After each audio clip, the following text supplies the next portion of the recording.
Salut, ici Maps! Aujourd'hui, je vous parle de ma première lecture de l'année 2021.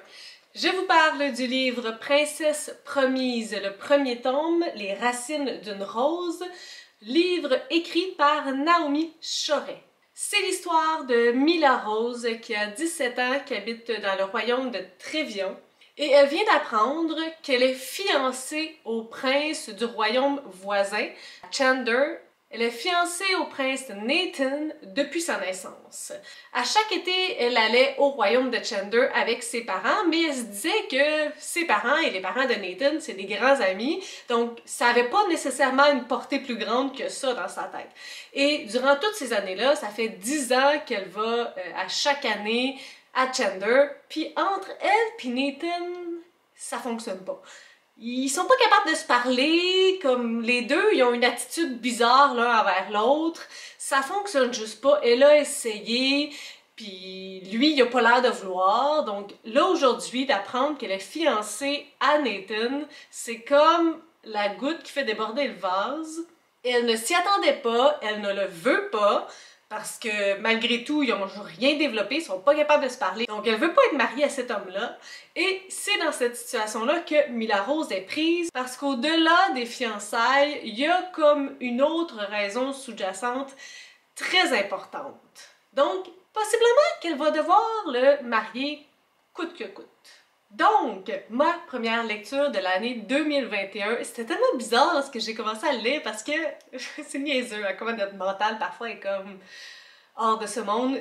C'était comme si c'était la première fois que je lisais de ma vie, tu sais, je lisais là, comme goutte à goutte, mot à mot. C'est un livre que j'avais vraiment l'impression qu'il serait dans mes cordes par une protagoniste forte, une histoire de royaume. J'aime beaucoup la royauté, donnez-moi-en des princesses, mais des princesses intelligentes, là, des princesses stupides, ça va.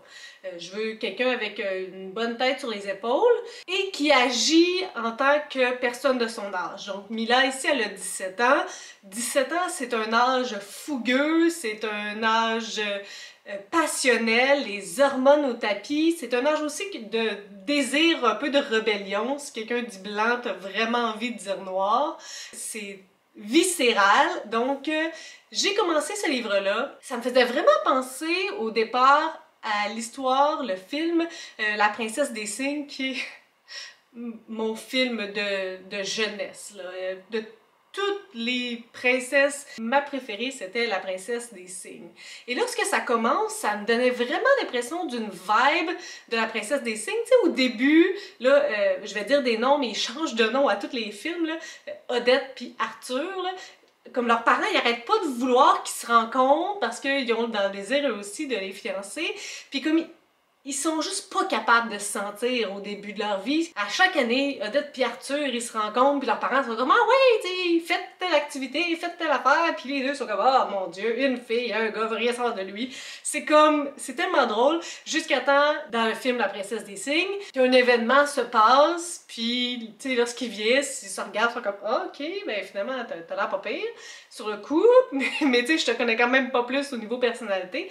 Donc, ça me donnait tellement cet aspect-là, puis c'est mon film préféré, donc c'était clair que je tripais, je lisais, puis j'étais complètement dans cette ambiance-là. En écrivant à l'autrice, Naomi, je suis comme...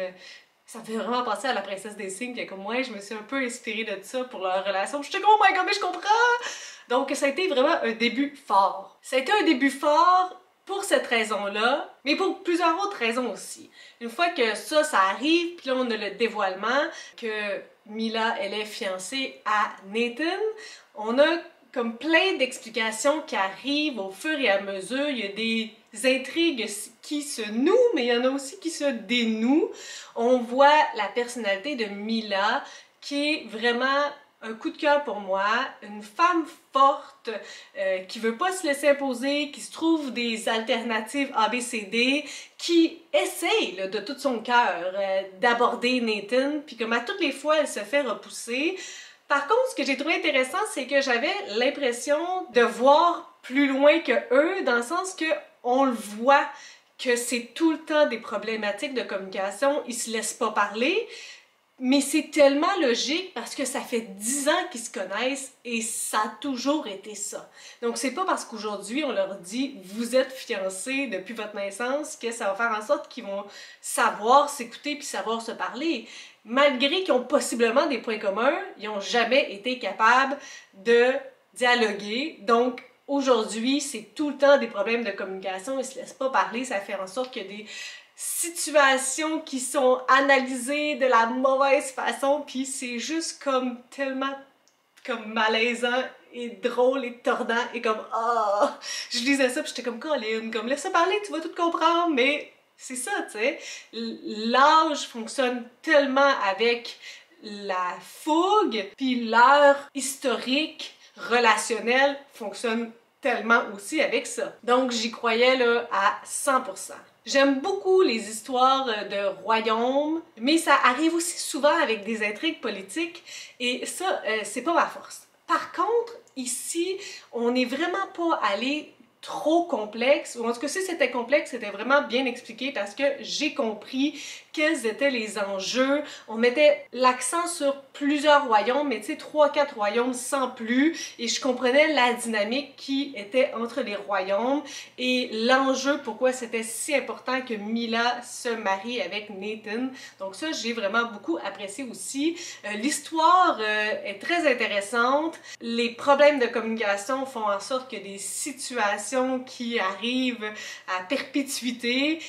Lorsque un veut, l'autre n'est pas là. Lorsque un essaie de faire quelque chose, l'autre n'est pas prêt. C'est comme un jeu du chat et de la souris éternel. C'est sûr que fondamentalement, oui, c'est un livre qui parle de royauté, mais je pense que le sous-titre, le genre principal, c'est de la romance. Donc on se doute qu'éventuellement, ils vont arriver à connecter quelque part, mais ça semble pas être sur le point d'arriver. J'ai vraiment apprécié les explications de plusieurs intrigues tout au long du livre. Je trouvais ça plausible, je trouvais ça intelligent, je trouvais ça bien expliqué. Donc j'ai vraiment beaucoup apprécié plusieurs éléments de ce livre-là.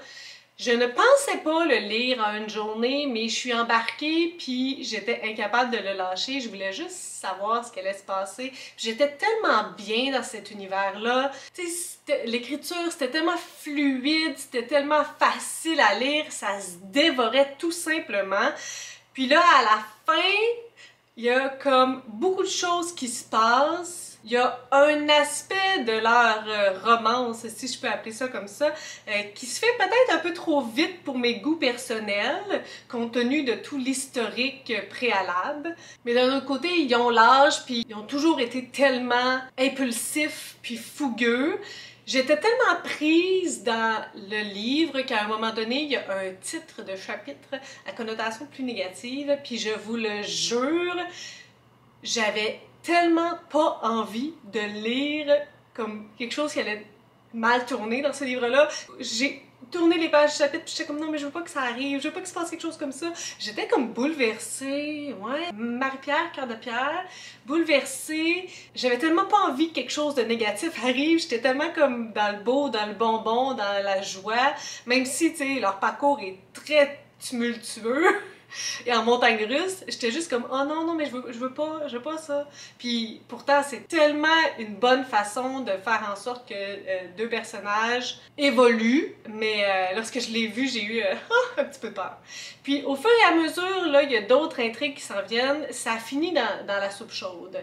C'est certain que j'ai trouvé la fin un petit peu prévisible. Il y a un élément qui a été mentionné comme très souvent, que je pense que l'effet de surprise aurait été plus efficace si on en avait arrêté un peu d'en parler. Mais d'un autre côté, je comprends pourquoi on en parlait, parce qu'il y avait de l'importance dans le développement de la romance.